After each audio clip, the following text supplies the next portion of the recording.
বাংলাদেশের নতুন সরকারের যাত্রা শুরু হয়েছে, কিন্তু এরই মধ্যে দিল্লি থেকে প্রথম উচ্চ স্তরের বার্তা পৌঁছলো ঢাকায়।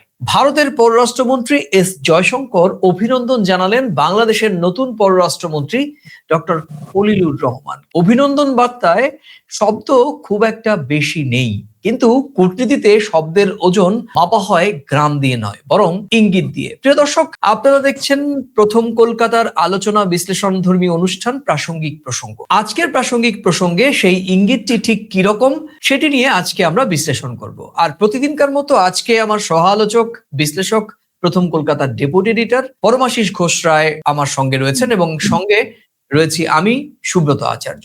চলুন তাহলে আজকের বিশ্লেষণ শুরু করা যাক। পরমাশিস, তুমি কিছুক্ষণ আগেই সম্ভবত সামাজিক যোগাযোগ মাধ্যমে আমাদের পররাষ্ট্রমন্ত্রী এস জয়শঙ্করের শুভেচ্ছা বার্তা দেখেছো। খুব সংক্ষিপ্ত শুভেচ্ছা বার্তা, ঠিক আমরা আগে একটু দেখে নেব শুভেচ্ছা বার্তায় ঠিক কি লিখেছেন। বাংলাদেশের পররাষ্ট্রমন্ত্রী হিসেবে শপথ নেওয়ায় ডক্টর খলিলুর রহমানকে অভিনন্দন জানাচ্ছি। আমরা পারস্পরিক অগ্রগতি ও সমৃদ্ধির লক্ষ্যে আমাদের সহযোগিতা আরো এগিয়ে নিতে একসঙ্গে কাজ করার প্রত্যাশা রাখছি।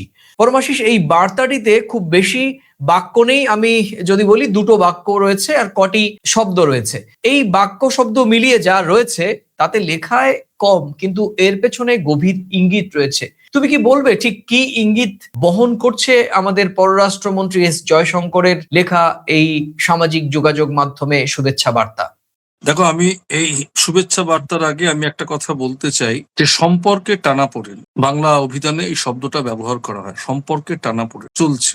সম্পর্ক কার সঙ্গে রাখা হয়? যার সঙ্গে সম্পর্ক রাখা হয় থাকে। তুমি জানো যে আমাদের রাজ্যসভার একজন সাংসদ তিনি বলেছিলেন বাংলাদেশের সঙ্গে আমাদের ডিএনএ সম্পর্ক। গত 17 মাস 18 মাসে বাংলাদেশের পররাষ্ট্র দপ্তর থেকে যা যা মন্তব্য, আমাদের দপ্তর থেকে যা যা বিক্রম মিস্ত্রি বলো, এস জয়শঙ্কর বলো, রণদীপ জয়সওয়াল বলো, বাংলাদেশের বিরুদ্ধে বাংলাদেশের যে কোনো বার্তায় তাদের যে বার্তা, সেই বার্তাগুলো ছিল এক একটা ফুল রাখার মতো। আজকে সরকারটা গঠন হয়েছে। খলিলুর রহমান সাহেব আগে সে দেশের জাতীয় নিরাপত্তা উপদেষ্টা ছিল অন্তর্বর্তী সরকারের, এখন পররাষ্ট্র দপ্তরের। সেই বেনিসুতোর মালাটা কিন্তু গেঁথে দিলেন আজকে এস জয়শঙ্কর। ফুলগুলো রাখা ছিল সম্পর্কে, মালাটা শুধু গেঁথে দিল এই শুভেচ্ছা বার্তা দিয়ে। আমি আগেও বলেছি, ভারতের বিদেশ মন্ত্রক থেকে বাংলাদেশের বাস্তবিক আগের প্রেক্ষাপট, গত 17 মাসের প্রেক্ষাপট, গত কয়েকদিনের প্রেক্ষাপট এবং আজকের প্রেক্ষাপট, বাংলাদেশের সঙ্গে ভারত সমৃদ্ধি সম্পর্ক গড়ে তোলার লক্ষ্যে একসঙ্গে কাজ করার জন্য ভারত প্রত্যাশায় রয়েছে। কেউ যখন কোনো কিছু আশা করে তোমার কাছ থেকে, সে তো অ্যাকসেপ্ট তার আছেই, অ্যাকসেপ্ট করছে বলে তো আশা প্রকাশ করছে। তুমি আমাদের সঙ্গে একসঙ্গে কাজ করো, আমরা তোমার সঙ্গে কাজ করতে চাই। এটা আমি আগেও বলেছি যে কোনো রকম কোনো বিদ্বেষ, কোনো বৈরিতা, কোনো সমাজ মাধ্যমের কোনো মানুষের অতি সক্রিয়তা, আমাদের দেশের বিভিন্ন চ্যানেলের দৌড়ঝাঁপ বাংলাদেশের বিরুদ্ধে কোনো কিছু কিন্তু কোনো কাজ করেনি, করবেও না। কেন? ভারতের সঙ্গে বাংলাদেশের একটা সম্পর্ক, শিকড়ের নারীর সম্পর্ক। সেই সম্পর্ক ভারতও কোনোদিন অস্বীকার করতে পারে না, বাংলাদেশও পারে না। তার প্রমাণ গত 12ই ফেব্রুয়ারির ত্রয়োদশ জাতীয় নির্বাচন। একটা গণতান্ত্রিক দেশে, সার্বভৌম দেশে ধর্মনিরপেক্ষতার সঙ্গে গণতান্ত্রিক ভাবে একটি ধর্মনিরপেক্ষ দলকে কিন্তু বাংলাদেশের মানুষ ঢাকার মসনদে বসিয়েছে।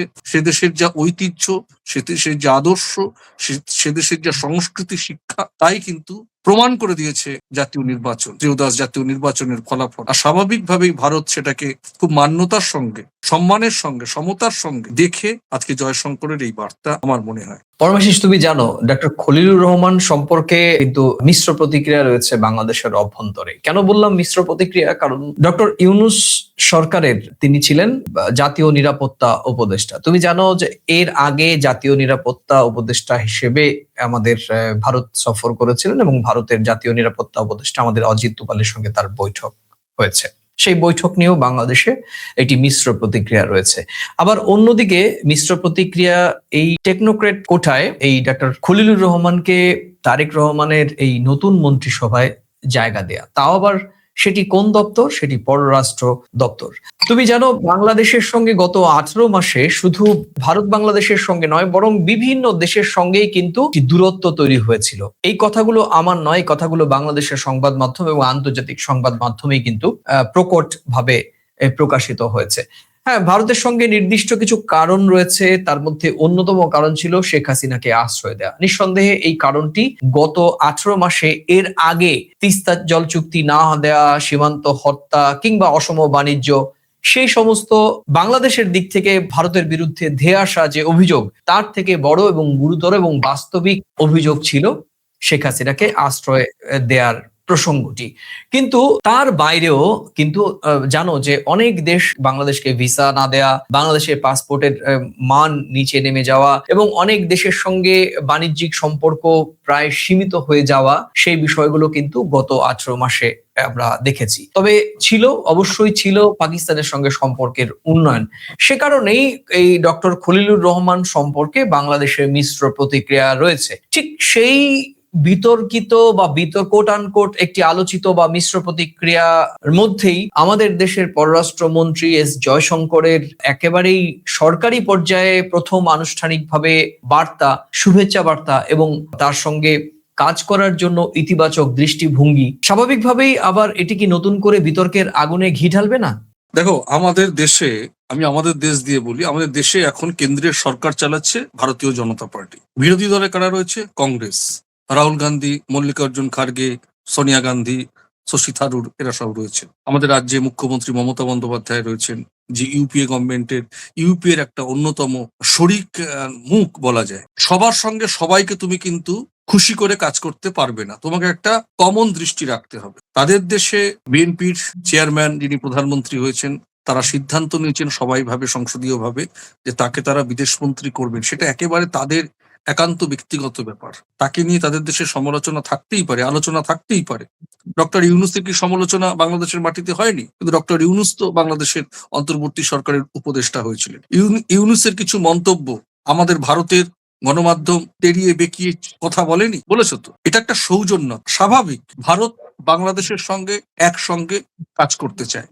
হতে পারে বাংলাদেশ বাংলাদেশের সঙ্গে পাকিস্তানের বিমান পরিষেবা চালু হয়েছে। ভারত তার দৃষ্টিভঙ্গির বদল পররাষ্ট্র নীতিতে কেন বদল করবে? সে দেশে একটা সরকার গঠন হয়ে গেছে, সে দেশের মানুষ সে দেশে রায় দিয়েছে তাদেরকে। তো সৌজন্যতার নিরিখে এটা একটা প্রথম ধাপ। বললাম তো, মালা গাঁথা হয়েছে। আবারও দায়িত্ব নিয়ে বলছি, বাংলাদেশের পাশে ভারত ছিল, আছে, থাকবে। এখন প্রত্যাশা তারা থাকতে চায় কিনা। আমার বিশ্বাস থাকতে চায়। নির্বাচনের মধ্য দিয়ে সেটা প্রমাণিত হয়েছে। আমি আরেকটা কথা বলছি, বিতর্ক থাকবে। বিতর্ক থাকবে।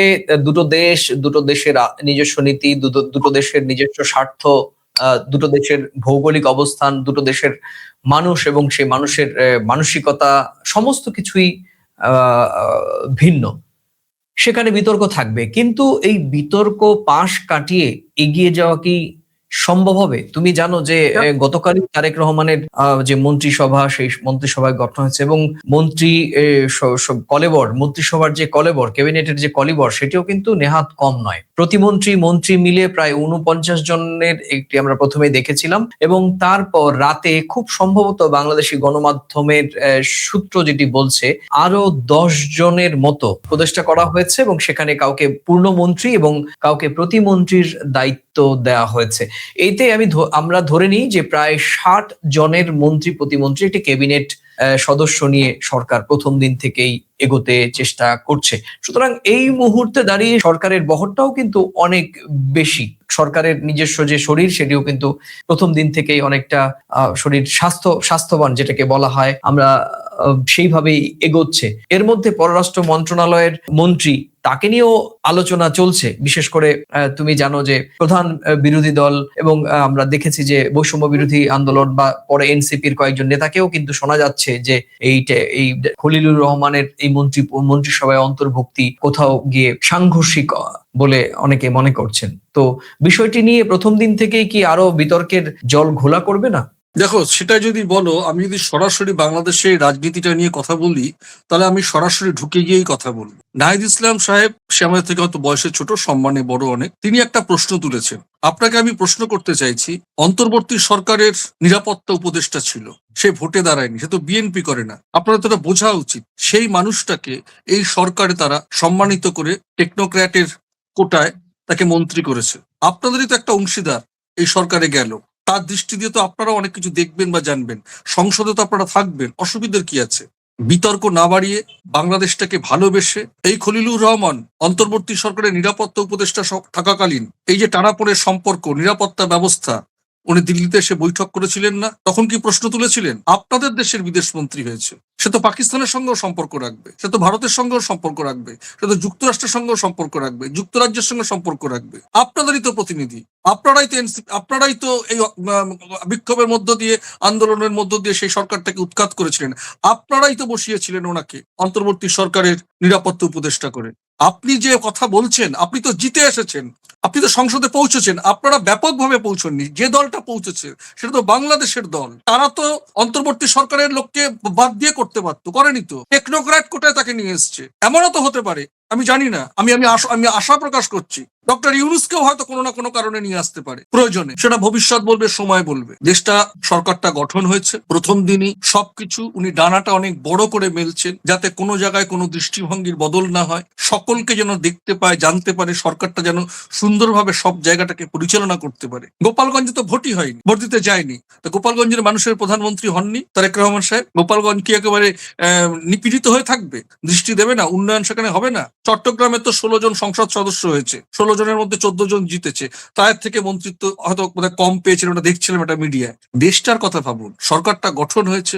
আমরাও চাই বাংলাদেশ ভারতের পাশে দাঁড়াক, ভারতও বাংলাদেশের পাশে দাঁড়াবে। না, তোমাকে এই প্রশ্ন করার কারণটা আমি বলছি যে এই তারেক রহমানের এই মন্ত্রী পরিষদের মধ্যে সবচেয়ে গুরুত্বপূর্ণ যে দপ্তর, মন্ত্রক, সেটি ডক্টর খলিলুর রহমানের কাছে। আমার প্রশ্নটা সেই অ্যাঙ্গেলেই ছিল যে তাহলে এই প্রথম একটা দপ্তর, যে দপ্তরের মন্ত্রিত্ব নিয়েই প্রথমে বিতর্ক শুরু হলো, আবার আমরা দেখেছি এই 18 মাসে কিন্তু এই দপ্তরকে ঘিরেই টানাপোড়েন চলছে, বিশেষ করে ভারতের সঙ্গে তো বটেই, এবং আরো কয়েকটি দেশের সঙ্গে হয়তো সম্মুখ সমরে কোনো অনুযোগ শুনিনি, কিন্তু বাংলাদেশের অচলাবস্থার জন্য আমরা দেখেছি যে বিভিন্ন দেশে বাংলাদেশকে ভিসা না দেয়া, বাংলাদেশের পাসপোর্টকে কম গুরুত্ব দেয়া এবং প্রবাসী বাংলাদেশিদের নানা রকম ভাবে হেনস্থা করার ঘটনা কিন্তু আমরা দেখেছি। এবং সেই সময় পররাষ্ট্র দপ্তরের পক্ষ থেকে খুব যে ইতিবাচক ভূমিকা পালন করেছে সেটিও কিন্তু আমরা দেখিনি। ভারতের সঙ্গে তো আমরা বুঝতেই পারি যে আদায় কাজকলায় সম্পর্কের মূল কারণ আমাদের দেশে দিল্লিতে অবস্থানরত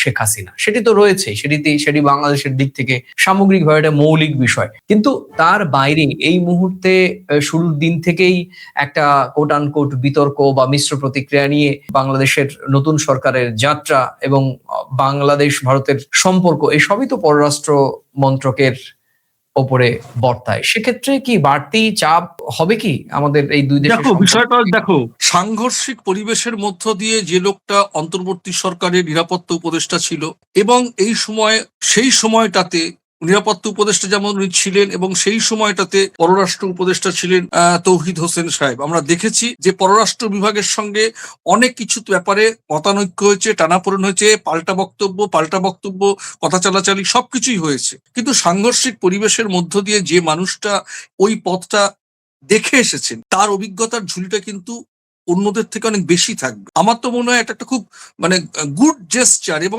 একটা সঠিক পদক্ষেপ ওনাকে বিদেশ মন্ত্রকে নিয়ে আসাটা। এটা ভারত অ্যাড্রেসও করেছে আমার ধারণা, এবং করেছে বলেই ডক্টর জয়শঙ্কর তাকে শুভেচ্ছা বার্তাটা সৌজন্যের খাতিরে হোক, একটা বিদেশ মন্ত্রী আরেকটা বিদেশ মন্ত্রী হিসেবে শপথ নিয়েছে, ঠিক যেমনটা নরেন্দ্র মোদী 13 তারিখ সকাল 9টায়, 10:30টায় আবার টেলিফোনে শুভেচ্ছা জানিয়েছে বাংলাদেশের প্রধানমন্ত্রী এবং তার দল, দেশের জনগণ। একদম সেগুলো আমরা দেখেছি, প্রত্যেক দিনের আপডেট আমরা নিজেদের আলোচনায় বিশ্লেষণে বা প্রথম কলকাতার আমাদের যে ফেসবুক বা ইউটিউবে আমরা প্রতিদিন, প্রতি ঘন্টায়, প্রতি মিনিটের আপডেট আমরা দেওয়ার চেষ্টা করেছি।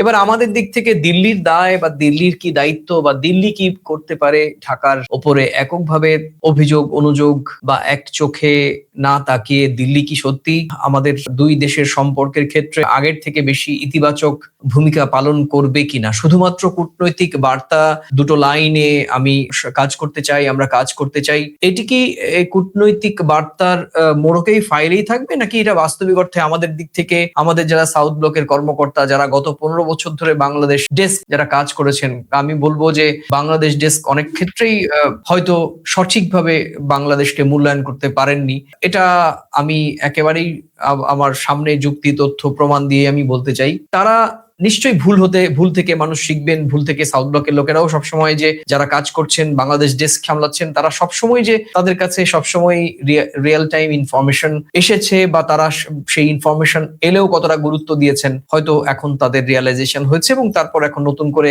কি আদৌ আমরা সাউথ ব্লকের পক্ষ থেকে উদারতা দেখাবো?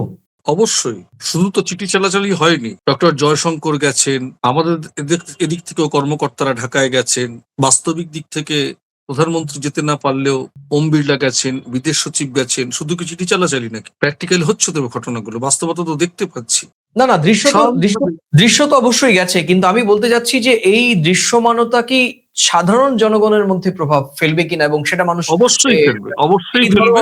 মানুষ দেখতে চায় দ্রুত ভিসা ব্যবস্থাপনা স্বাভাবিক হয়েছে, ঢাকা কলকাতা, কলকাতা ঢাকা রুটের বাস চলছে, মৈত্রী, মিতালি, বন্ধন এক্সপ্রেস চালু হচ্ছে, আবার কলকাতার প্রাইভেট হাসপাতালগুলোতে বাংলাদেশি রোগীদের ভিড়, আবার বাংলাদেশি পর্যটক চট্টগ্রাম, সিলেট, ঢাকা শহর ঘুরে বেড়াচ্ছেন, কলকাতা থেকে একদল টুরিস্ট বাংলাদেশে বরিশালে ঘুরে বেড়াচ্ছেন, যশোর ঘুরে বেড়াচ্ছেন, খুলনা ঘুরে বেড়াচ্ছেন, চট্টগ্রাম ঘুরে বেড়াচ্ছেন।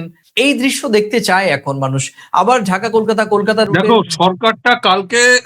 সরকারটা কালকে শপথ নিয়েছে, আজকে সরকারের প্রথম দিন, অন্তত 2 সপ্তাহ যেতে দাও। আমাদের দেশে নির্বাচন রয়েছে, রাজ্যে আসামে নির্বাচন রয়েছে।